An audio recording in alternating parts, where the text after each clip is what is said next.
नमस्कार दोस्तों, स्वागत है आप सभी का गवर्नमेंट जॉब सीपी के ऑफिशियल यूट्यूब चैनल पर।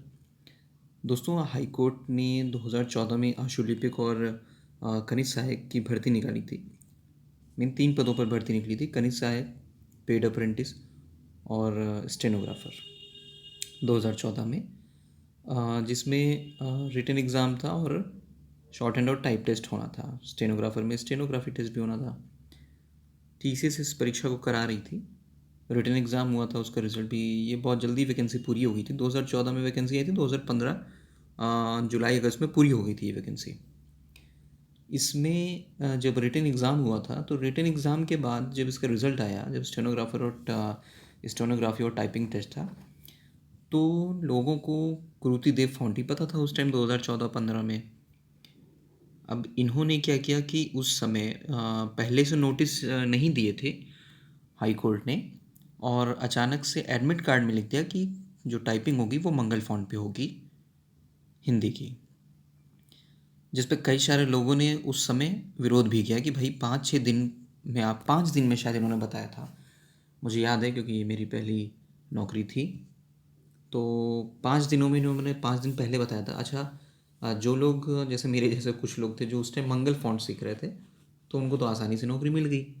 लेकिन अन्याय उन लोगों के साथ हुआ जो गुरुदेव फॉन्ट पे टाइपिंग सीख रहे थे। अब उनके साथ अन्याय हुआ तो वो कोर्ट चले गए कि भाई 5 दिन में टाइपिंग। अच्छा, इसमें बहुत सारे कैंडिडेट्स ऐसे थे, मुझे याद है अभी भी, खैर इस बात को 5-6 साल हो गए हैं। उस समय जब ये टाइपिंग टेस्ट हो रहा था, ऑनलाइन टाइपिंग टेस्ट था, तो कई सारे लोगों ने इस बात का विरोध भी दर्ज कराया था और कई सारे लोगों ने परीक्षा का बहिष्कार भी किया था। तो उन सभी लोगों को एब्सेंट दिखा दिया गया था शॉर्ट हैंड और टाइपिंग टेस्ट में। जूनियर असिस्टेंट में सिर्फ टाइपिंग टेस्ट था और शॉर्ट हैंड में स्टेनोग्राफी और टाइपिंग टेस्ट था। तो उन सभी को एब्सेंट दिखा दिया गया था। उनका जो बाद में रिजल्ट, जो पूरा एक डिटेल रिजल्ट जारी हुआ था जिसमें नंबर वंबर लिखे थे, तो उसमें उनको एब्सेंट ही दिखा दिया गया था कि ये आए ही नहीं टाइपिंग और शॉर्ट हैंड देने या टाइपिंग देने।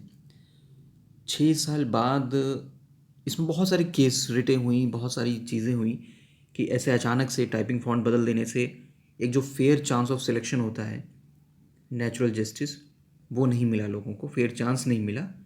अब 6 साल बाद इस जो है, जो रिटें हुई थी, उसका निर्णय आया है, जिसमें हाई कोर्ट के सिंगल बेंच ने खुद इसको कहा कि जो भी ये भर्ती हुई है स्टेनोग्राफर की, ये अवैध है। ये, इसमें लोगों को फेयर चांस नहीं मिला, इसलिए जो लोग उस टाइम नियुक्त हुए हैं उनको भी, और जो उस टाइम रिटन एग्ज़ाम में पास थे उनको दोबारा स्टेनोग्राफी और टाइपिंग टेस्ट देने को मिलेगा। मतलब जिन्होंने भी रिटन एग्ज़ाम पास किया था उनको स्टेज 2 से ये एग्ज़ाम फिर से कराने का निर्देश दिया है। मतलब स्टेनोग्राफी और टाइपिंग टेस्ट फिर से कराने का निर्देश दिया है कोर्ट ने, क्योंकि उन्होंने कहा कि फेयर चांस अगर नहीं मिला है कैंडिडेट को तो वो नियुक्ति अवैध है। तो अब स्टेनोग्राफी और टाइपिंग टेस्ट फिर से होगा। जो लोग नौकरी कर रहे हैं उनका प्रमोशन भी हो चुका है, वो स्थायी भी हो चुके हैं।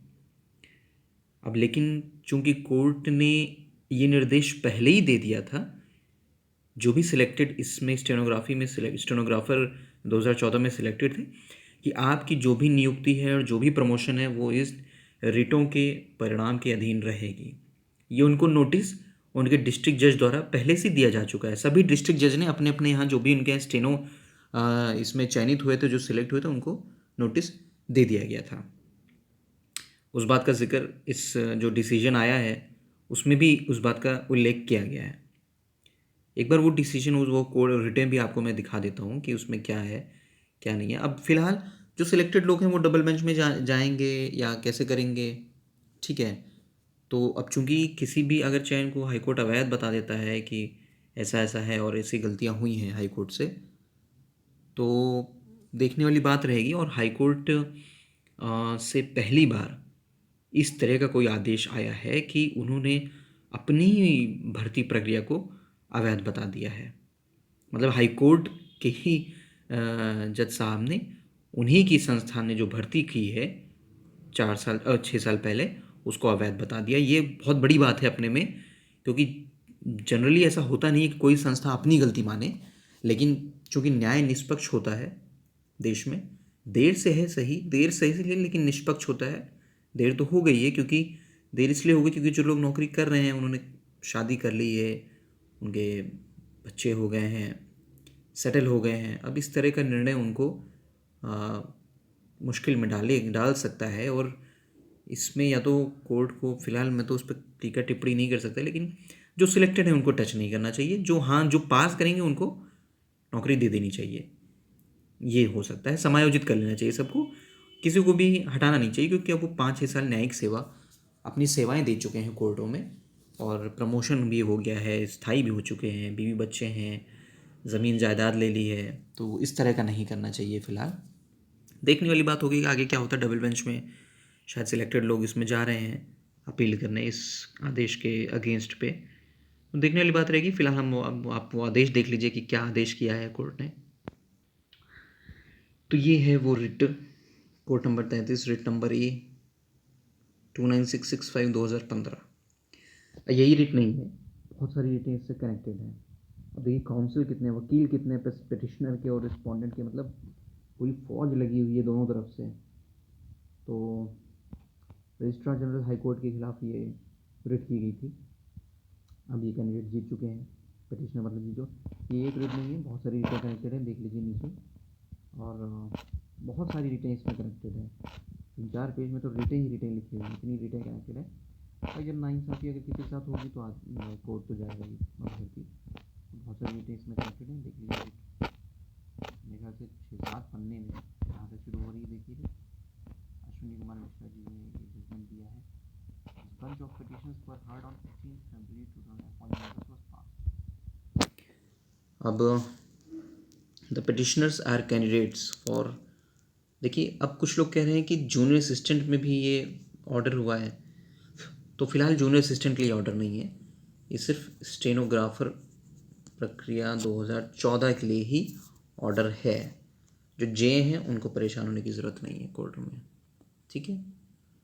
देख लीजिए, the petitioners are candidate for appointment on the post of stenographer grade 3 category C in the establishment of first respondent. The first respondent has issued an advertisement on 5 सितंबर 2014। 5 सितंबर 2014 को आया था। 337 स्टेनोग्राफर की पोस्ट थी इसमें, और 2341 के समथिंग जूनियर असिस्टेंट और पेड अप्रेंटिस की पोस्ट थी। साथ ही में विज्ञापन निकला था, ठीक है।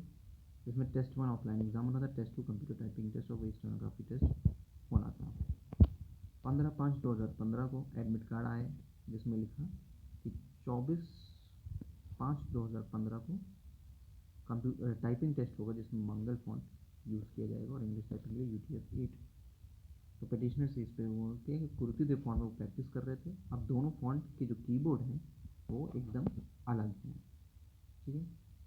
The petitioners have given only 5 days notice for change of font. In such a short notice, it is impossible for them to learn and practice a new font. It is also more difficult to learn Hindi typing with InScript keyboard or Mangal keyboard. ठीक है, तो ये चीज़ें इन्होंने कही, सारी बातें नीचे हुई हैं। अब देखिए कोर्ट ने भी, हाई कोर्ट ने भी अपना पक्ष रखा। There are only few petitioners who have challenged the selection. उन्होंने कहा कि कुछ ही लोगों को दिक्कत है। दूसरा उन्होंने कहा कि हाई कोर्ट को 22/7/2014 में ही कमेटी का, जो सुप्रीम कोर्ट की कमेटी, उसमें यूनिकोड फॉन्ट को प्रयोग करने का निर्देश दिया था। In the advertisement it was not necessary to mention the font to be used. कितनी गलत बात कह रहे हैं ये। हाई कोर्ट के वकील कह रहे हैं कि एडवर्टीजमेंट में फॉन्ट का उल्लेख करना ज़रूरी नहीं है। अरे ठीक है, नहीं ज़रूरी, लेकिन आप टाइपिंग टेस्ट से 2 महीना पहले कम से कम बता सकते हैं। आप एडवर्टीजमेंट में ना लिखे, मुझे तो समझ नहीं आता कि एडवर्टीजमेंट में लिखा क्यों नहीं जाता है। एक लाइन एडवर्टीजमेंट में लिखने से क्या हो जाएगा, लेकिन नहीं लिखा जाता है, किसी भी चीज़ में नहीं लिखा जाता है। तो इसी पे सारी बहस चल रही है कोर्ट में। इसमें जो है ये सब चल रहा है 2015 से, ये सब चल रही है। 6 जुलाई 15 को भी कहा गया कि this petition impugns a final select list for the post of stenographer grade 3 and clerical cadre in the subordinate court. Though this petition has been pending on the board of those courts since 2015, the court notes that an impleadment application was filed on behalf of the petitioners, which was allowed, and 6 selected candidates were impeded. By a subsequent order passed in these proceedings, the court has directed service upon these private respondents to be effected through the concerned district judges. ये कह रहे हैं कि चूँकि ये pending है, writ pending है, तो जितने भी 327 स्टेनोग्राफर और 2000 जूनियर असिस्टेंट जो सिलेक्ट हुए हैं उनको हर डिस्ट्रिक्ट जज अपनी तरफ से नोटिस दे देगा कि ऐसा ऐसा कोर्ट में कार्रवाई चल रही है जिसमें वो भी पार्टी हैं. It is evident that at no stage has the court either recorded its satisfaction of the selected candidates being appraised और जो भी चीज़ें हैं with the consent of the parties list dispatch of petitions again on 23 मई 2019. अब मुझे ये नहीं समझ में आ रहा है कि 6 जुलाई 2015 को ये ऑर्डर पास हुआ, तो 6 जुलाई 2015 के बाद इसको अगली डेट मिली 23 मई 2019 की. इतनी लंबी डेट, बाप रे. फिर 21/10 को सुनवाई हुई, 27 नवंबर 19 को सुनवाई हुई है ना. मतलब काफ़ी लेट में सुनवाई हुई, 3 4 साल बाद सुनवाई हुई है इसमें. सीधा हम नीचे आ गए हैं जजमेंट पे. अब यहाँ पे अब कंक्लूड कर रही है court. Private respondents who have been selected on the basis of a irrational and unsustainable criteria. Irrational मतलब अवैध, अब जो भी होता है इर्रेशनल मतलब अवैध नियुक्ति प्रक्रिया, और अनसस्टेनेबल, इर्रेशनल और अनसस्टेनेबल क्राइटेरिया के तहत जो सिलेक्ट हुए हैं can not assert any right to continue on the basis of such selection. उन्हें कोई भी अधिकार नहीं है कि वो उस सेवा को कंटिन्यू करें. The limited right that is available to such candidate is to provided with a fair opportunity to complete in a transparent and fair process of selection. उनको सर्विस तभी आगे कंटिन्यू करने का अधिकार है जब वो ट्रांसपेरेंट और फेयर प्रोसेस के तहत सिलेक्ट हों. Right, so selected candidates would therefore be adequately protected by allowing them to face second and third stage of recruitment to be conducted afresh as per norms already fixed by the recruitment committee. अभी इसने court कह रहा है कि दूसरा और तीसरा stage फिर से किया जाए रिक्रूटमेंट का. It is worth retracting that stenographers and clerks posted in district जज otherwise perform important work and help in proper dispensation of justice and their merit can not be compromised. Court ये भी कह रहा है कि जो ये लोग सिलेक्टेड हैं अब वो इंपॉर्टेंट काम कर रहे हैं और उनके अधिकारों का हनन भी नहीं किया जा सकता. Having observed so, this court has also to keep in mind other considerations urged on behalf of the respondents, that is immediate recruitment of stenographers and persons for in district judiciary. Selected persons are correctly performing such work. In case these persons are ousted at this stage itself, it may adversely affect the work of district judges. In order to balance the need of fair this need of court to carry out its primary function of dispensing justice, a fair method will have to be evolved to protect the need of the court and also the criteria of fair and transparent selection. अब ये कह रहे हैं, सीधा आप उस पर आ जाइए कि the candidates who qualified stage 1 of the, जिसने भी स्टेज 1 क्वालिफाई किया है वो स्टेज 2 और स्टेज 3 में वो अपियर हो सकते हैं. और the criteria for holding typing assistant would be such as is already approve by the recruitment it's a fresh list. दोबारा इसका परिणाम within a 5 period of 5 months from today. आदेश से 5 महीने के अंदर कोर्ट ने कहा कि नई सूची जो है वो जारी करें, नया रिजल्ट जारी करें. ठीक है. और impugn selected list and continue of private respondents person to it shall avoid with the first list to be published by the court in the manner indicated above. Promotional and other benefits granted to the candidates selected earlier shall be protected their names figure. अब ये कह रहे हैं कि जो ये देखिए कितनी, मतलब ये थोड़ी सी परेशान करने वाली बात है. प्रमोशन और अदर बेनिफिट्स जो सिलेक्टेड कैंडिडेट्स हैं वो तभी रहेंगे जब उनका नाम if there names figure in the fresh select list. जब उनका नाम अब फ्रेश लिस्ट में जो अब रिजल्ट फिर से आएगा 5 महीने के अंदर उसमें रहेगा तभी उनकी नौकरी रहेगी, वरना चली जाएगी. ये कोर्ट का आदेश है 17 मार्च 2021 का. तो अब देखने वाली बात रहती है दोस्तों कि क्या इसमें क्या चीज़ें रहेंगी. लेकिन ये ऑर्डर बहुत महत्वपूर्ण है. ये भर्ती संस्थाओं को बताता है कि आप अपनी मनमर्जी से कुछ भी 5 महीना के नोटिस में नहीं डिसाइड कर सकते. आप पहले से उन लोगों को, कैंडिडेट्स को इन्फॉर्म करेंगे. अच्छा, अभी 2014 स्टेनोग्राफर की हाईकोर्ट की नियुक्ति में ये सब चल ही रहा था. इस बीच में 2017 नियुक्ति स्टेनोग्राफर में भी आ गया कि जो परिणाम अगर समान अंक वाले हैं तो उम्र के बड़े अभ्यर्थियों को नियुक्ति दी जाएगी. लेकिन कोर्ट ने इसमें ये भी कहा है कि दूसरा अभ्यर्थी जो अनुसूचित जाति कोटे का है उसका कट ऑफ अंक 158.28 है घोषित किया गया. याचिका को इतना अंक से चयनित नहीं किया. विज्ञापन, अब इसमें भी कोर्ट ने कहा है कि जो दूसरा याची चयनित नहीं, जिसके समान अंक है, सेम अंक है, उसको भी किसी तरह समायोजित किया जाए. मतलब उसको भी ले लिया जाए भाई, उसके समान अंक है तो मतलब दोनों ही स्टेनोग्राफर परीक्षा में कुछ ना कुछ चल रहा है. देखने वाली बात होती है कि कैसे क्या रहती हैं चीज़ें. है ना। वीडियो को लाइक और शेयर जरूर कर दिएंगे दोस्तों, क्योंकि हाईकोर्ट में क्लरिकल कैडर जो 2341 2000 लोग सेलेक्ट हुए तो उनके लिए दिक्कत नहीं है, स्टेनो के लिए ये रिजल्ट, ये मतलब स्टेनो के लिए ये ऑर्डर आया है। तो वीडियो को लाइक और शेयर जरूर कर दीजिएगा उन लोगों से जो हाईकोर्ट जो डिस्ट्रिक्ट जजशिप में सिलेक्ट हुए थे 2014 में, उनके लिए इंपॉर्टेंट है। बहुत बहुत धन्यवाद दोस्तों, चैनल को सब्सक्राइब करना मत भूलिएगा। आप सभी का बहुत बहुत धन्यवाद।